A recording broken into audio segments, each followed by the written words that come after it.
काला कोट पेन्हाला से आहिरो ना कहइबा ए तेजस्वी जी तू तने ता कहइबा ए तेजस्वी जी कि कहिया के चलल तू हवाए सले सा भेड़ुआ। तो उनकी जो बहनोई देते हैं जी कि कहिया के चलल तू हवाए सले सा भेड़ुआ आ तहरा घरवा में चोरा वा समैले हाय सिया राम के भजो अन धन चोरावा हो कुछो नाली हले हो इनका दीदिया के बनहले मोटरिया हाय सिया राम के भजो। तेजस्वी भैया स्माइल करते चेहरे पे, शैलेश जी भी स्माइल करते। तो फिर मैं बोलती हूँ कि हमरो तेजस्वी भैया के नाम आता ना हो बड़ाई आता ना आए गुरु पियो ना उड़वले शिकायत कातना नचनियों के दिहले बजनियों के दिहले नचनियों के दिहले बजनियों के दिहले आ गायक बेरी मुहावा घुमावले गजब कई दिहला ए भैया। हमारी करियर की शुरुआत टिकटॉक से हुई थी, फिर अचानक से एक गाना गाते हैं और टिकटॉक पे अपलोड करते वही वायरल होता है। हाँ। फिर वहीं से धीरे धीरे वायरल होने के बाद 6 महीने बाद हमारे टिकटॉक पे 2 लाख फॉलोअर होते हैं। फॉलोअर होने के बाद यहीं से मतलब हमारी करियर टिकटॉक से ही स्टार्ट हुई। पहिले पहिले हम कईनी छठी मैया बरत तुहार करी क्षमा छठी मैया भूल चुक गलती हमार। मैं पहले स्पोर्ट्स कर रही थी जिसमें कबड्डी खेलती थी जी। कोलकाता वेस्ट बंगाल से। तो हर जगह सिलेक्शन हो चुका था। तो पापा मेरा कबड्डी खेलना बंद करवाते थे कि लड़की हो। भोजपुरी इंडस्ट्री से कॉल आता है हाँ। कि हेमा आओ हम पटना में मैं एल्बम करवाता हूँ तुम्हारा। तो मैं पटना जब जाने की मेरी बारी आती है तो सबसे पहले मेरे पापा खड़े होते हैं मेरे सामने, बोलते नहीं जाना है हाँ। क्योंकि भोजपुरी में बहुत गंदगी है और वहाँ पे लड़कियों को यूज़ किया जाता है ऐसे वैसे। पापा मेरे को समझाने बस ये धमकी आ रही थी कि आपको गायकी नहीं करनी है, आप काफ़ी ज़्यादा वायरल हो रही हैं, आप गायकी बंद कर दीजिए। ये सारी चीज़ें की धमकियाँ आ रही थी। पहले की लाइफ में और अब में का बहुत ज़्यादा डिफरेंस है क्योंकि पहले जो था बहुत स्ट्रगल वाली हमारी लाइफ रही और बहुत मेहनत था, जो कि मेरे पिताजी यही सोचते थे कि अपनी 4 बेटियों को शादी में कैसे करूँगा। आवो चंदा मामा आया वो वजूरिया गोड़ावा दबाई हम हाथवा दबाई अपना बलमुआ के लगही सुताई कबहू ना सुती लायनाड़ी सजन जीरुआ दूर काहे बानी। जब मैं मंच पे चढ़ती हूँ तो कभी कभी पब्लिक डिमांड आता है हाँ। कि आप पवन सिंह का गाना गाइए और भी कलाकारों का नाम आता है। मुझे जितना आरजेडी वाले प्यार करते हैं हाँ। उतना बीजेपी वाले भी प्यार करते हैं। अगर अप्रोच किया जाता है तो क्या आप राजनीति में आएंगी? हाँ बिल्कुल बिल्कुल। गुदिया में नातीन लिहले हो ए लालना श्याम सुंदर रनिया राबड़ी देई बेनिया डोला बेली हो। तो आजकल एक चर्चा भी काफ़ी तेज़ है सोशल मीडिया पर, आपकी शादी को लेकर काफ़ी ज़्यादा चर्चाएं हो रही है, इसके बारे में क्या कहना चाहेंगे? हाँ हमारी शादी होने वाली है और एंगेजमेंट भी होने वाली है। थोड़ा सा मैं गुनगुनाऊंगी पहले अपने ससुराल वालों के लिए हाँ। कि हमरा मन जोग दुल्हा हमार मिलल बा कि हमरा मन जोग दुल्हा हमार मिलल बा आ सखी नैहर नियन ससुरार मिलल बा, आ सखी नैहर नियन ससुरार मिलल बा। बहुत मन्नत से मांगे हैं उनको हम। हाँ। जिस मंदिर में जाते थे उस मंदिर में बोलते थे हे महादेव आदित्य को मुझे दे दीजिए। मन के संवरिया बन गईला तू, चुपके से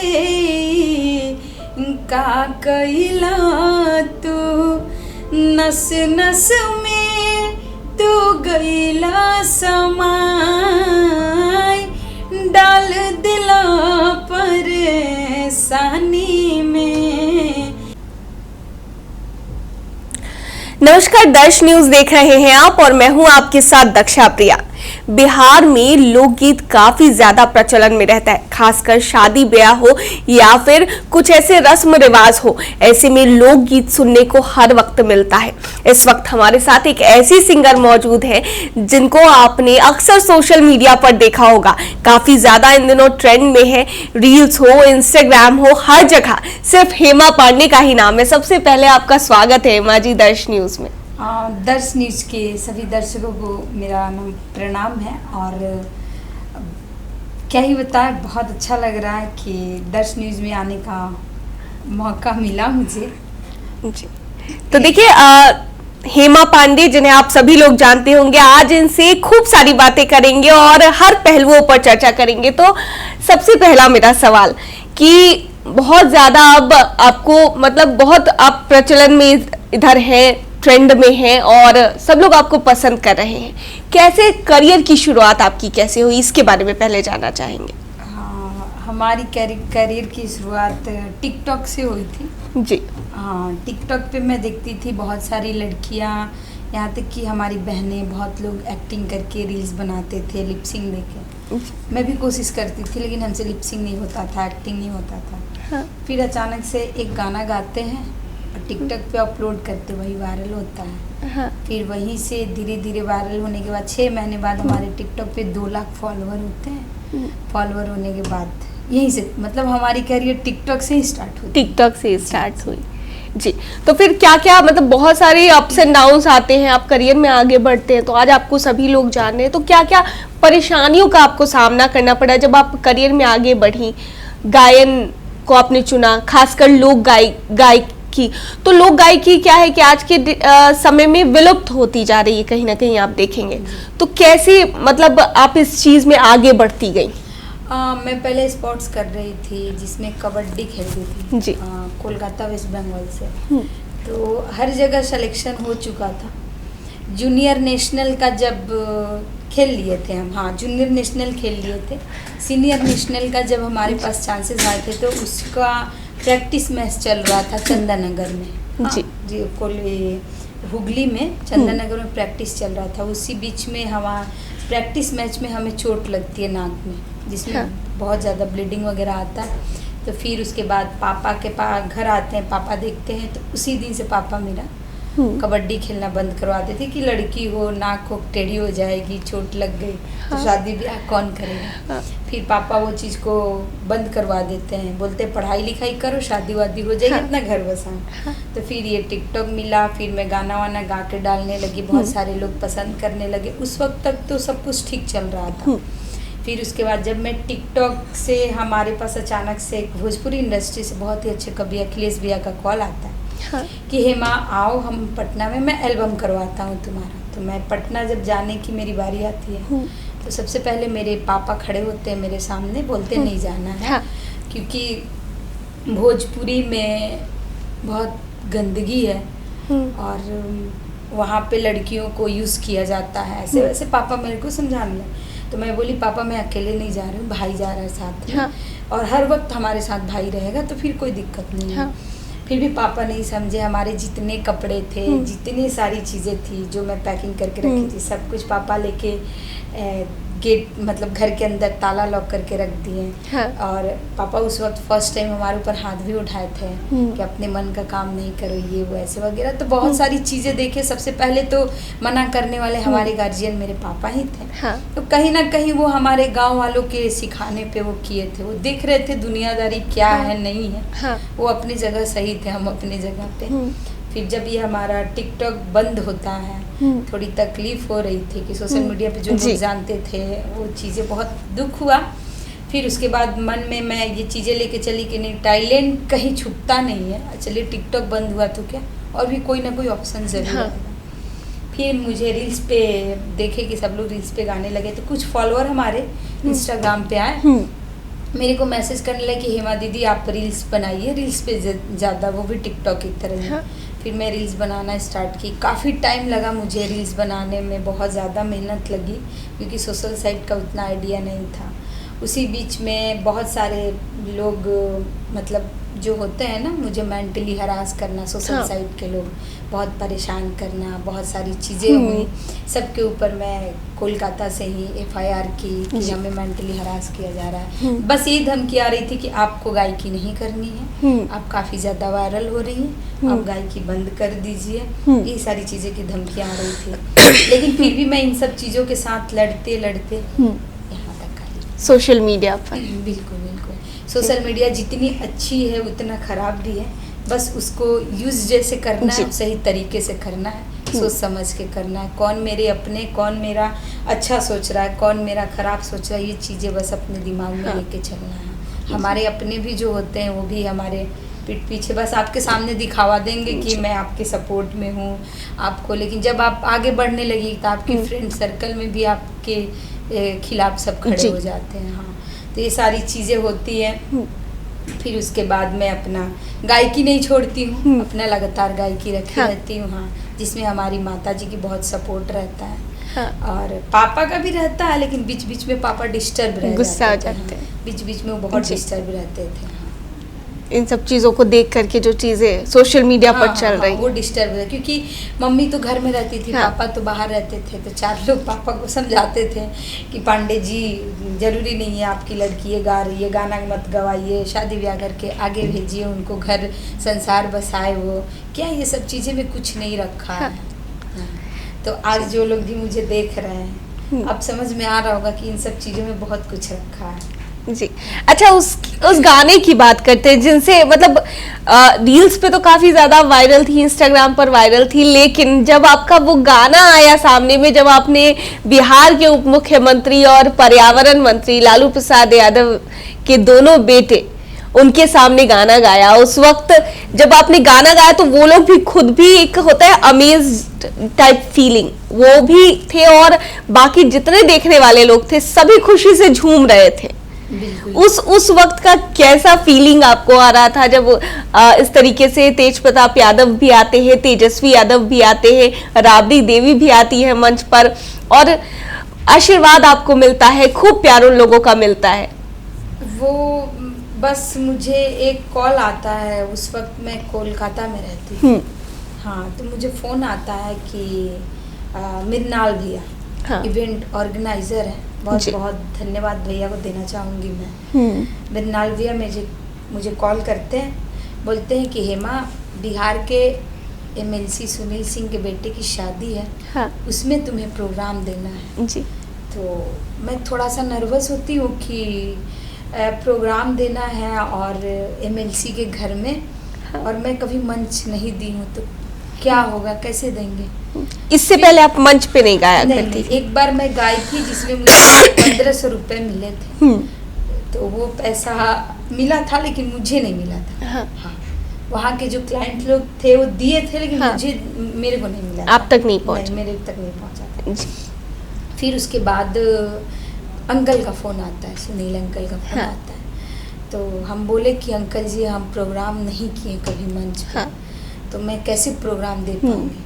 तो पता नहीं अंकल के दिमाग में क्या था, मैं तो कभी ये सोच ही नहीं सकती हूँ। अंकल बोले कि तुम जैसे गाती हो तुमको वैसे ही प्रोग्राम देना। हाँ। हम बोले अंकल, हम एक बस ढोलक और झाल पे गाते हैं। तो बोले हाँ, मुझे वही चाहिए। हाँ। हम बोले अच्छा ठीक है, हम तैयार हो गए। और उसके बाद जब मैं ये प्रोग्राम के लिए तैयार होती हूँ अपनी पूरी टीम के साथ, मतलब अपनी बहन के साथ, एक छोटा सा भाई कोलकाता में रहता है, रोहित, उसके साथ में आती हूँ ढोलक झाल पे अंकल के यहाँ हल्दी समारोह में गाती हूँ। वहाँ पे बहुत बड़े बड़े कलाकार आते थे, आए हुए थे, पवन सिंह जी थे। एकदम नर्वस हो गई थी, थरथरा रही थी, समझ में नहीं आ रहा था कि मैं इतने बड़े बड़े लोगों के सामने में कैसे प्रोग्राम दे पाऊंगी कि नहीं। फिर मैं अंकल मेरा मुँह देखते बोलते हैं कि जो गाती हो वही गाती, एकदम टेंशन नहीं रखना है। और हमारा जो पारंपरिक है, क्योंकि बेटा सब लोग यूट्यूब पे सब कुछ सुनते हैं, लेकिन पारंपरिक जो है वो कोई नहीं सुनता। तो आपको आना है और सोहर तक आपको सुनाना है। तो हम बोले कि शादी समारोह में सोहर कैसे कोई गाएगा। फिर बोले नहीं, तुमको सोहर भी सुनना है, क्योंकि बहुत बड़े बड़े लोग आए हुए थे, बहुत दूर दूर से, जर्मनी से भी लोग आए हुए थे वहाँ पे। तो फिर मैं वहाँ प्रोग्राम देती हूँ, मंच पे खड़ा होकर मैं जब अपना गाना स्टार्ट करती हूँ तो गेस्ट रूम में बैठे रहते हैं तेजस्वी भैया, तेज प्रताप भैया, अंकल सब लोग। तो तेजस्वी भैया ही बोले सुनील अंकल को कि बहुत अच्छा आवाज़ है और बोलिए कुछ और अच्छा गाएं। तो हम गाना स्टार्ट सोहर ही गाते हैं।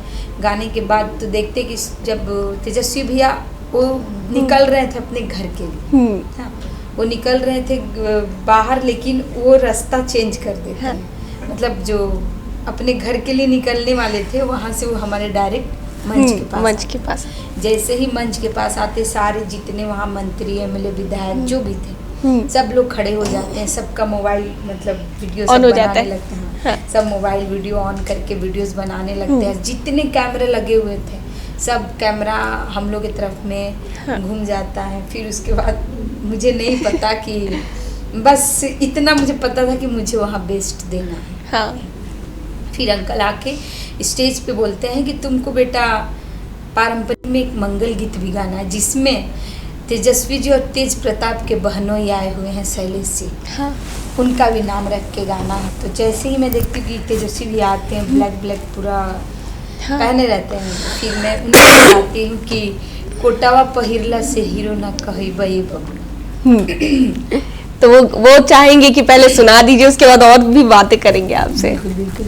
तो मैं वो गाना गाई थी कि कोटावा पहिरला से हीरो ना कही बे बबुआ, वहाँ नाम रखे थे हम कि काला कोट पहनला से हीरो ना कही बे तेजस्वी जी, तू तनेता कहबा ए तेजस्वी जी, क्योंकि मंगल गीत गाना था तो वहाँ भैया बोलना सही नहीं था। तो फिर मैं ये जब गाती हूँ तो और लोग वहाँ झूमने लगते हैं। फिर मैं गाती हूँ कि कहिया के चलल तू हवाए शैलेशा भेड़ुआ, मतलब उनकी जो बहनोई रहते हैं जी, कि कहिया के चलल तू हवाए शैलेशा भेड़ुआ, आ तहरा घरवा में चोरा वा समैले, हाय सिया राम के भजो, अन धन चोरावा हो कुछो नाली हले हो, इनका दीदिया के बनहले मोटरिया, हाय सिया राम के भजो। तो काफ़ी लोग उस गाने पे डांस करते हैं। फिर आंटी जाती हैं सुनील अंकल की वाइफ तेजस्वी भैया के पास में डांस करते हुए, वो जाती है, अंजना बुआ जाती है, उनकी बहन सुनील। फिर उसके बाद तेजस्वी भैया मंच पे आते हैं। बहुत बड़ी बात थी हमारे लिए वो समय, वो मोमेंट हम याद करते हैं, हम आज भी उस वीडियोस को देखते रहते हैं। तो बहुत अच्छा लगा था। भैया भी आए थे, फिर तेजस्वी भैया, तेज प्रताप भैया, सब लोग मंच पे, शैलेश जी तो खूब डांस किए। तो ऐसा डर नहीं लगा कि गाली दे रहे हैं तो कुछ अगर बोल दे सामने से, एक होता है नर्वसनेस, वो चीज़ नहीं फील हुई? स्टार्टिंग में मुझे नर्वस हुआ था, लेकिन मुझे सुनील अंकल बोले कि डरने वाली कोई बात नहीं है बाबू, जो हमारा सभ्यता, जो हमारी संस्कृति है उसको आपको लाना है और आपको गाना है। लेकिन मेरी बहनें डर गई थी वो लोग डर गए। हाँ, वो डर गई थी। मैं जब गा रही थी ना, तो मेरी बहन जो करीना है, हाँ। और सुविता बीच हाँ। में मैं थी, और हाँ। मतलब पीछे से मुझे चीटी काट रही थी धीरे धीरे दीदी भैया का नाम मतलब लेकिन फिर भी मैं बोली नहीं। जब अंकल बोले हैं हाँ। तो बनता है गाना। हाँ। बाकी जो होगा देखा जाएगा। तो उन लोगों का कैसा रिएक्शन था सामने से? तेजस्वी हो या तेज प्रताप हो, कैसा उन लोगों ने रिएक्ट किया ऐसे सामने से? बहुत अच्छा स्माइल था तेजस्वी भैया के चेहरे पे, स्माइल था तेज प्रताप भैया के। और मैं तो ये भी गाना गाने वाली थी कि जूठे पत्तल ले ले। ये लोग, हम लोग यहाँ जब खाना खा लेते हैं, हाँ। जब बाराती वाले लोग जब खाना खा लेते हैं तो गाया जाता है कि जूठे पत्तल ले ले जाला जी, आ पेट ताहर भरल हाकि ना ये कमना समधी, आ जूठे पतल आ कुकुरा के भके हम लबीदा चलमनी, आ काहे कोई करत काहे जाला जी। तो मैं ये बात तेज प्रताप भैया से माइक हटा के बोलती हूँ कि भैया आप लोग खाना खा लिए? तो बोले नहीं नहीं, हम लोग खाना वाना भी नहीं खाए हैं। उनको पता था कि जब मैं ये गाऊंगी, जब मैं ये क्वेश्चन की हूँ तो जरूर ये कुछ सुनाएगी। तो तेज प्रताप भी बोले नहीं नहीं, अभी हम लोग खाना नहीं खाए हैं, अब हम लोग निकलेंगे, बस चाय पानी हुआ है। हम बोले अच्छा ठीक है। तो जब नीचे में देखते हैं तेजस्वी भैया स्माइल करते हैं चेहरे पे, शैलेश जी भी स्माइल करते हैं, तो फिर मैं बोलती हूँ कि हमरो तेजस्वी भैया के नाम आता ना हो, बड़ाई आता ना, आए गुरुपियो न उड़वले शिकायत का तना, नचनियों के दिहले बजनियों के दिहले, नचनियों के दिहले बजनियों के दिहले, आ गायक बेरी मुहावा घुमावले गजब कई दिहला ए भैया। तो ये गाना अभी मैं गाई थी और काफ़ी ज़्यादा वायरल जाता। तो बहुत ये तेजस्वी भैया की तरफ से प्यार आशीर्वाद हम लोग को मिला था, बहुत ही ज़्यादा।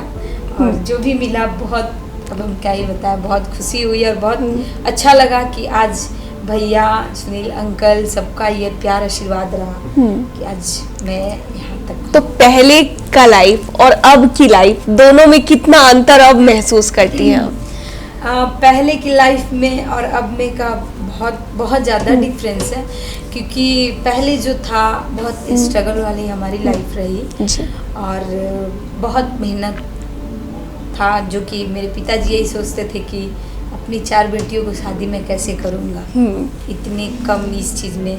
और कहीं ना कहीं इस चीज़ में हमारे जो गांव वाले लोग थे वो लोग बहुत परेशान भी हम लोगों किए थे।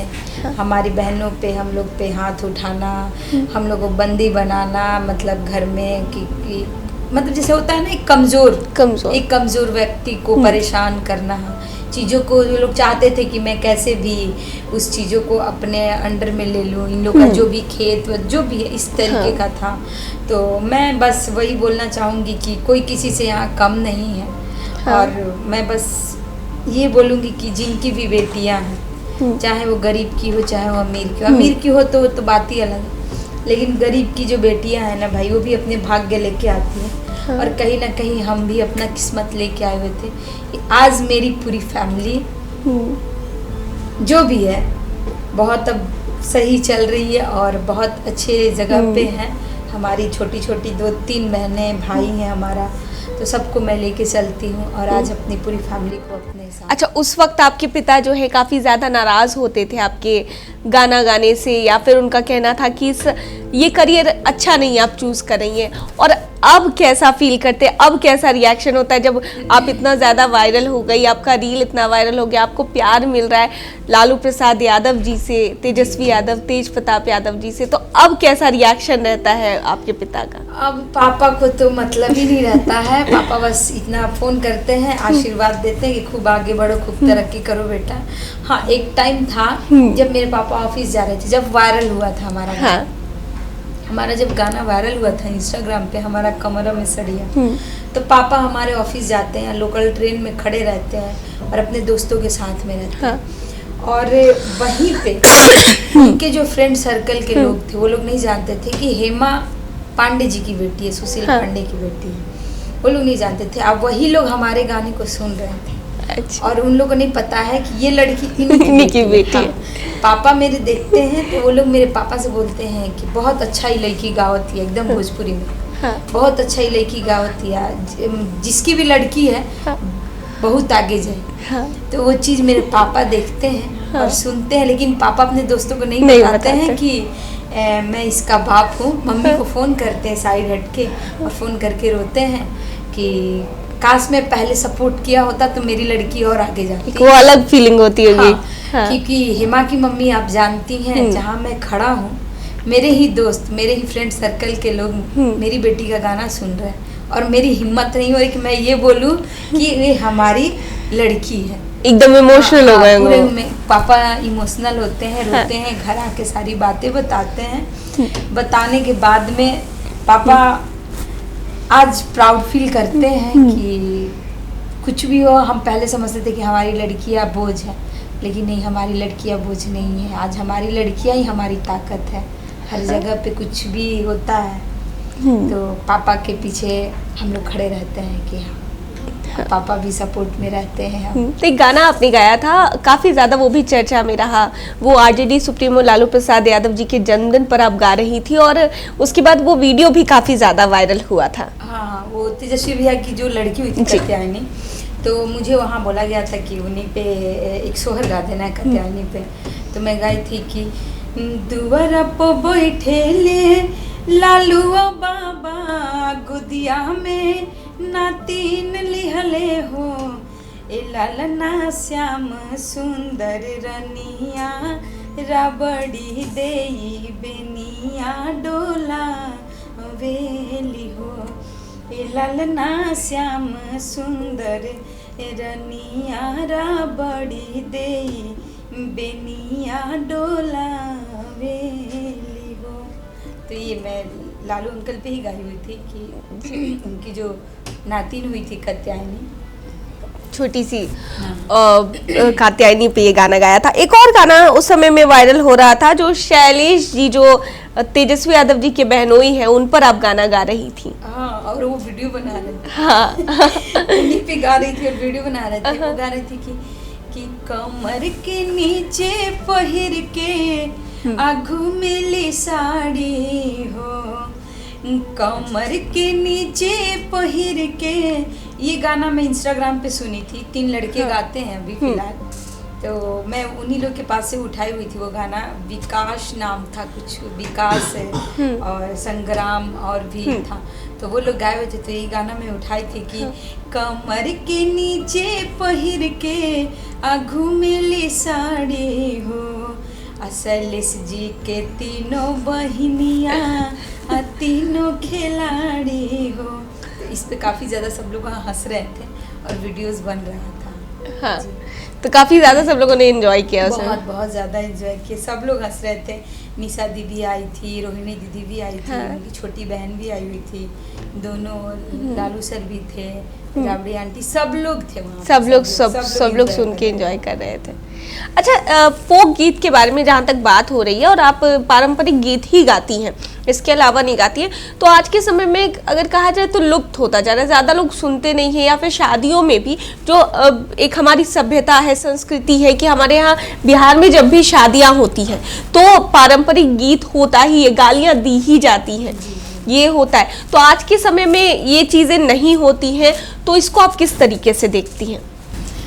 देखिए, वो देखना नहीं, क्या बात अब बोले। हम तो जितना देख रहे हैं कि हमारे पारंपरिक गाने को बहुत लोग प्यार दे रहे हैं, आशीर्वाद दे रहे हैं। और मैं ऐसा नहीं कि सिर्फ पारंपरिक ही गाती हूँ, लोकगीत भी मैं गाती हूँ। हाँ। लेकिन जब मैं मंच पे चढ़ती हूँ तो कभी कभी पब्लिक डिमांड आता है कि आप पवन सिंह का गाना गाइए, और भी कलाकारों का नाम आता है। तो ऐसा नहीं, पवन भैया का भी बहुत सारा पहले के गाने हैं जो बहुत अच्छे हैं, जो मैं गा सकती हूँ। तो मनोज तिवारी भैया का भी कुछ गाने हैं, जैसे कि एक गाना है कि हट हट हट रह बच के, गजब कमर देखला चिके, बैक मारेली ई कबो करेंट मारेली, ये लड़की ही हाई वोल्टेज वाली करेंट मारेली। तो ये भी गाना मतलब मंच पे मैं गाती हूँ कभी कभी, बहुत अच्छा लगता है। जैसे पब्लिक बोलने लगते कि पांडे जी गाइए ना, थोड़ा सा डांस करना है, तो मैं ये भी गाने लगती हूँ। तो ये ज़रूरी नहीं है, इसमें कोई अश्लीलता नहीं है। हाँ, थोड़ा सा इंजॉय के लिए आप गा सकते हैं। हाँ। लेकिन अश्लीलता मैं उसी को बोलूँगी जो कि किसी के नाम रख के गाना, फीमेल जो लेडीज लड़कियां हैं उनके पर्सनल पार्ट को नाम रख के गाना, इस चीज़ को अश्लीलता बोलेंगे। लेकिन जो और भी चीज़ें हैं नॉर्मल, बहुत सारे पारंपरिक हम गाते हैं झूमर में कि हमरा गोरे रे बदानवा सब ललचे, बाग में गईनी ललचे, आ फुलवा लोढ़त मलहोरिया के मन तरसे, हमरा गोरे रे बदानवा सब ललचे। तो इंस्टाग्राम पे मैं ये गाई थी। हाँ। ये भी काफ़ी ज़्यादा वायरल हुआ। तो ये अश्लील नहीं है, ये एक टाइप का झूमर हुआ जो हमारे माताएं बहनें जब जाती हैं मटकोड़ में। हाँ। मटकोड़ तो आप जानती होंगी, हम लोग के हिंदू समाज में होता है। तो मटकोड़ में जब जाती हैं लोग, तो जब माटी कोड़ा के जब आ जाते हैं सब लोग, तो रास्ते में वही सब गाते हुए लोग जाते हैं, इसी तरह की गीत जो गाते हैं। गीत, हाँ। फिर गाते हैं, हम गाए थे कि हमरा कमर में सड़िया पेन्हवे राजा जी, आ दिलवा के कहरा से लागल बा बतावे राजा जी। तो मेरे इस गाने को बहुत लोग उठा के बहुत तरीके से गाए हुए हैं। हाँ। तो ऐसा नहीं है, ये हमारा पारंपरिक है, ये अश्लील नहीं है, इसको भी गा के लोग एंजॉय कर सकते हैं। करते भाई, मैं आज 6-7 महीने से लगातार प्रोग्राम दे रही हूँ, बहुत बड़े बड़े MLC विधायक मंत्री के यहाँ सब लोग झूमते हैं, सब लोग एंजॉय करते हैं। अच्छा, जब इस गाने की बात हो रही है तो दर्शकों को पूरा गाना सुना दीजिए।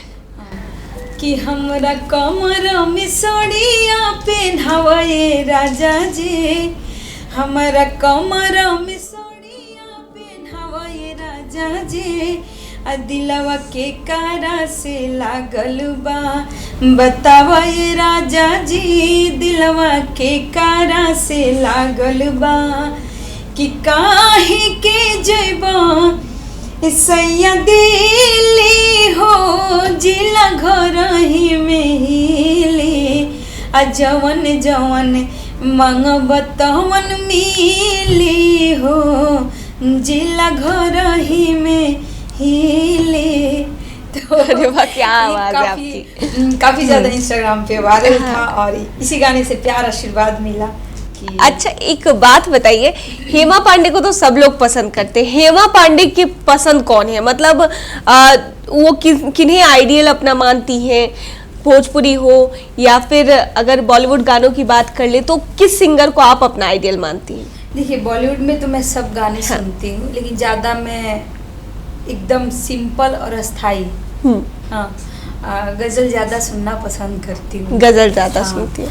और चाहे ये क्या बोलते हैं, गायत्री ठाकुर जी का गाना, अभी मैं दीपाली दी को बहुत फॉलो करती हूँ। ऐसे तो मेरी आइडल शारदा मैम है, बहुत ज़्यादा मैं मानती हूँ उनका। छठ का गाना एक मेरा है, वो गाती हैं, वो मेरा फेवरेट है कि पहिले पहिले हम कईनी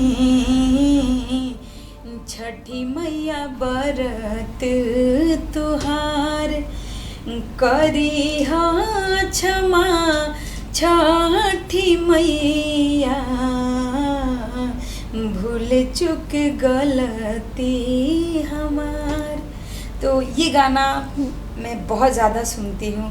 फिर से मालिनी अवस्थी दीदी को भी बहुत फॉलो करती हूँ। मतलब मैं फॉलो करती हूँ सबको, लेकिन अभी फ़िलहाल मैं दीपाली दी को फॉलो कर रही हूँ क्योंकि वो गायत्री ठाकुर जी का गाना बहुत गा रही हैं, जिसमें कि एक लाइन में बस गाऊंगी, वो गाई थी कि बनी जई हो बन के जोगिनिया हो रामा, पिया के करनवा, बनी जई हो बन के जोगिनिया ए रामा, पिया के करनवा, मैं बस फॉलो करती हूँ और मैं कोशिश भी करती हूँ कि मैं दीदी की तरह गा सकूँ। क्योंकि गायत्री ठाकुर जी का गाना क्या ही बताएं, बहुत टफ होता है और बहुत मशहूर है। हम लोग जितना भी कोशिश करें उनकी तरह तो नहीं गा पाएंगे, लेकिन बहुत ही अच्छा, उनके हर एक गाने में हर एक शब्द में बहुत अच्छी अच्छी बातें जुड़ी रहती हैं। तो मैं इन सब चीज़ों को फॉलो करती हूँ कि मुझे भी कुछ सीखने को मिल जाए। और जो हमारे पहले पुराने ज़माने के जो गाने थे वो सब चीज़ें सामने हैं। जैसे कि कल की परसों मैं एक प्रोग्राम देके आई थी मुजफ्फरपुर में, राम सूरत चाचा जी के नातिन के जो जन्मदिन था उसी में। तो मैं वहाँ एक गाना गाई थी कि आवहु चंदा मामा आया वहु जोरिया, ये मेरा फेवरेट गाना है। कि आवहु चंदा मामा आया वहु जोरिया, बीत जाला रतिया सुहानी बलम रउआ दूर काहे बानी।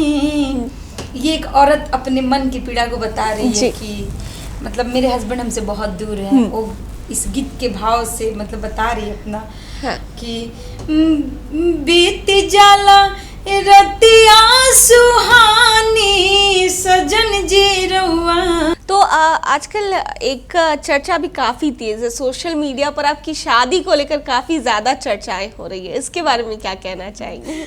हाँ, हमारी शादी होने वाली है और एंगेजमेंट भी होने वाली है और बाकी जब चीजें होंगी सब कुछ सोशल मीडिया पे। तो अच्छा, अपने होने वाले पति देव के लिए आप एक गाना गा दीजिए फिर। अच्छा,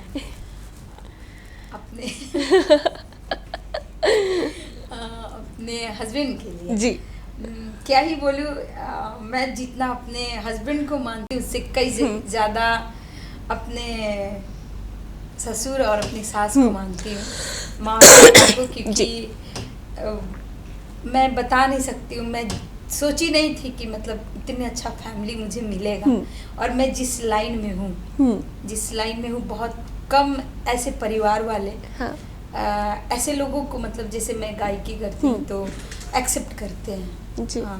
तो स्पेशली मैं माँ को और पापा को बहुत बहुत थैंक यू बोलूँगी कि हमारा मन जोग दुल्हा हमार मिलल बा, कि हमारा मन जोग दुल्हा हमार मिलल बा, आ सखी नैहर नियन ससुरार मिलल बा, आ सखी नैहर नियन ससुरार मिलल बा।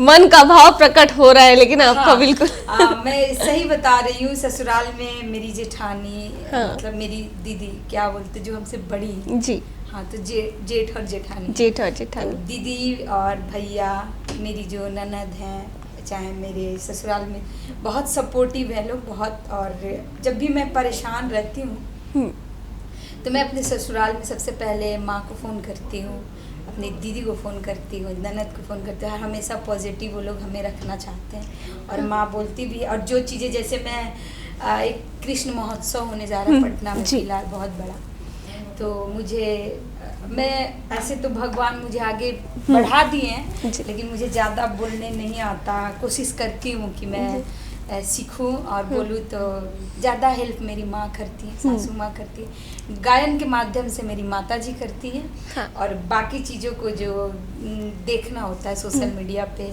तो कि किसी से कैसे बात करना है, क्या चीज़ क्या बोलना है, और मेरी सासू माँ करती हैं। कि हमरा जिंदगी में आयल अंजोर बाड़ा असबर न गोर बाड़ा हो, जैसन सोचले रहनी वैसन पियामा मोर बाड़ा।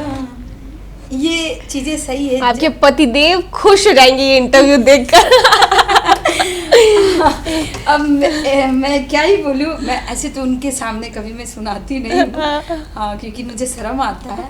और ये चीज़ें उस देखेंगे तो पता नहीं क्या सोचेंगे, लेकिन जो भी है मैं अपने तरफ से नहीं गाई हूँ। ये मैडम बोली हैं तभी मैं आपको अच्छा ठीक है, चलिए एक आखिरी सवाल करते हैं आपसे हेमा जी, क्योंकि एमएलसी सुनील सिंह की जहां तक बात हो रही है या फिर लालू प्रसाद यादव कि आप चहेती हैं, तेजस्वी यादव, तेज प्रताप यादव, सभी लोग आपको बहुत पसंद करते हैं। एक तरह से अगर कहा जाए तो आपका हाथ है आरजेडी की तरफ से, तो क्या अब पॉलिटिक्स में भी आने का कुछ प्लान ऐसा आपका चल रहा है क्या? देखिए ये चीजें आप ठीक बोली सब कुछ, लेकिन आरजेडी और बीजेपी मतलब ना ये नहीं, मुझे जितना आरजेडी वाले प्यार करते हैं हाँ। उतना बीजेपी वाले भी प्यार करते हैं, क्योंकि मैं फिलहाल कुछ दिन पहले बीजेपी के ये परिवहन मंत्री जी ये रविशंकर नाम की है, वहाँ पे बलिया में जी प्रोग्राम दे के आई हूँ फिलहाल जी। तो वहाँ भी बहुत मुझे प्यार सम्मान आदर मिला। तो ये जरूरी है कि आरजेडी वाले मुझे सपोर्ट करते हैं, लेकिन जितना आरजेडी वाले सपोर्ट करते हैं उतना बीजेपी वाले भी सपोर्ट करते हैं। और रही बात पॉलिटिशियन में, तो वो तो ऐसा बात नहीं है, आने का तो सब कुछ है, लेकिन जब होगा जैसा होगा देखा जाएगा। लेकिन अभी तो फिलहाल बस दोनों पार्टी का मेरे ऊपर आशीर्वाद। अच्छा, अगर मौका मिलता है आरजेडी हो, बीजेपी हो, कोई भी राजनीतिक पार्टी अगर आपको सामने से अगर अप्रोच करती हैं कि आप राजनीति में आए, क्योंकि अब सभी लोग आपको जानते हैं, जितने मंत्री हो, विधायक हो, आप कार्यक्रम भी, जैसा कि आपने खुद बताया कि कार्यक्रम भी लगातार आप देती रहती हैं उनके, तो अगर अप्रोच किया जाता है तो क्या आप राजनीति में आएंगी? हाँ बिल्कुल बिल्कुल। हाँ बिल्कुल।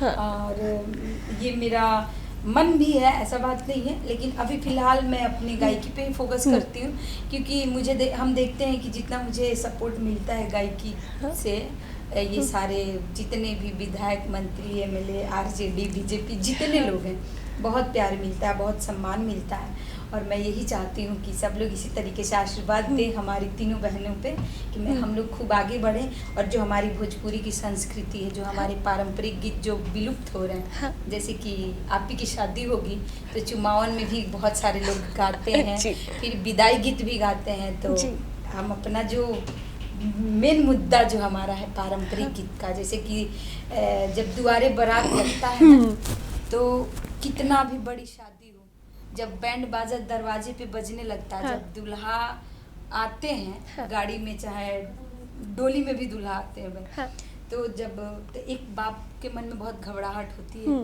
तो वो सबसे पहले खबर करते हैं कि हाँ बारात आ गया है, लड़की को जल्दी तैयार, ये हर जगह होता है। तो उसी में हम लोग उसी पे एक गीत गाते हैं कि दुआरा पो पापा हाला करेले असुना मोरी नाउन, झट से ओढ़ावना चदरिया, धिया हो जाई है सासुर। मतलब एक पिता बोल रहे हैं नाउन से कि अब जल्दी से बेटी को चादर ओढ़ा दिया जाए, टाइम आ चुका है ससुराल उसका जाने। लड़की का रिप्लाई आता है जब ये चीज़ सुनती है कि पापा जब उसको बोलते हैं कि झट से ओढ़ाव ना चदरिया, धिया हो जाई है सासुर, तब लड़की रिप्लाई देती है कि आतना बचन बेटी सुने ले, आ सुनही ना पावेले, अलप के धरेली अपन माया माँ के कहवा पाएबे, लपके धरेली अपन चाची चाची के कहवा पाएब। मतलब जब ये लड़की सुनती है कि पापा ऐसे बोल रहे हैं तो दौड़ के अपने माँ के पास जाती है कि अब तो हम चले जाएंगे, लेकिन फिर कैसे, मतलब फिर दोबारा वहाँ जाएंगे।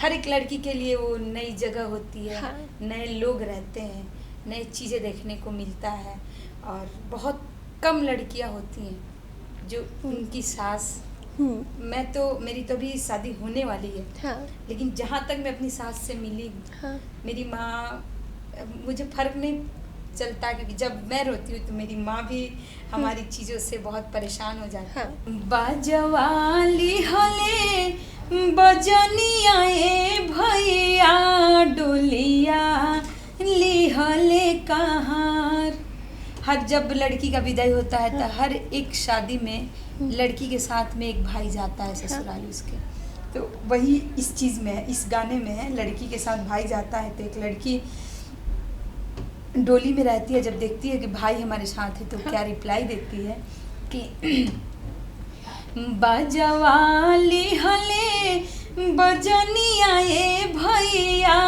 डोलिया लिहले कहार, अच्छा तवाली हले अपन हो भैया बहिनी संगवा जास, अच्छा तवाली हले अपन हो भैया बहिनी संगवा जास। फिर बहन बोलती है कि फिर जाहूँ फिर हो जाहूँ भैया हमार, घरवा मम्मी रोवत हूँ भावुक हो गई आप कि घरवा मम्मी रोवत हुई है दिहा समझाए। तो ये इस तरह के मतलब ये गाने हैं कि मैं बता नहीं सकती हूँ।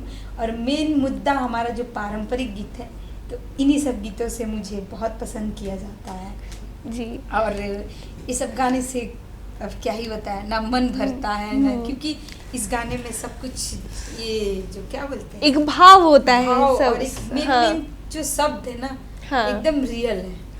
ये रियल क्योंकि आपके लिए भी वो समय करीब आ रहा है तो वो आप अभी बहुत ज्यादा इसको लेकर भावुक हो रही है। लेकिन हर एक लड़की का कोई किसी का थोड़ा लेट हो किसी का जल्दी हो, लेकिन हर चीज़ें। और एक मेरा टिकटॉक पे वायरल था जब हमारी पापा मम्मी लोग शादी की बात करते थे, उस पे एक मेरा वायरल था कि लड़की बोलती है पापा से, हर एक लड़की का डिमांड होता है भाई कि मेरा पति पापा एकदम हैंडसम खोजिएगा, एकदम गवर्नमेंट, किसी को गवर्नमेंट चाहिए, किसी को बिजनेस, जैसे मुझे बिजनेसमैन वाले पसंद है।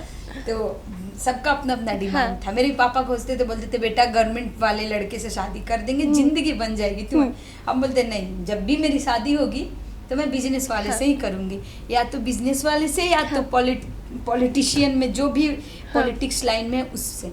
तो मैं पापा के साथ में वीडियो बना के टिकटॉक पे डाली थी कि कराय ऐसन सुंदर पापा आके कराय ऐसन गोर हो, यार के कराय ऐसन ज्ञानी पापा खोजले बड़ दामाद हो। तो पापा का रिप्लाई आता है कि राम ऐसन सुंदर बेटी लक्ष्मण ऐसन गोर हो, आरि से मुनि ऐसन ज्ञानी बेटी खोजले बानी दामाद हो। तो ये काफ़ी ज़्यादा मेरा टिकटॉक पे इंस्टाग्राम पे भी वायरल हुआ जी। तो देखिए बहुत अच्छा लगा आपसे बात करके और काफ़ी लंबा समय हमने साथ में बिताया और एक एक शादी से लेकर सोहर से लेकर एक एक गीत जो आपने गाए हैं वो मुझे तो लगता है कि दर्शकों को काफ़ी ज़्यादा पसंद आया होगा। बहुत बहुत धन्यवाद दर्श न्यूज़ से बात करने के लिए और हमारे साथ जुड़ने के लिए हेमा पांडे जी। भी बहुत बहुत धन्यवाद देना चाहेंगे कि आप लोग इतना टाइम दिए और ये इंटरव्यू बहुत ही क्या बोले शानदार रहा और मुझे भी बहुत अच्छा लगा। काफ़ी अच्छे से मैं जब ये होगा तो काफ़ी अच्छे से मैं इस चीज़ को देखूंगी, क्योंकि यहाँ पे सबसे ज़्यादा ये देखने को मिला है कि मैं अपनी भी पर्सनल चीज़ें, पर्सनल लाइफ के बारे में भी मैं बोली हूँ। तो आप लोग इसी तरीके से दर्श न्यूज़ वाले को सपोर्ट करिए और हेमा पांडे को भी इस तरीके से प्यार आशीर्वाद बनाए रखिए। दर्श न्यूज़ में फिलहाल के लिए इतना ही। बने रहिए हमारे साथ देश और दुनिया की तमाम खबरों के लिए। धन्यवाद।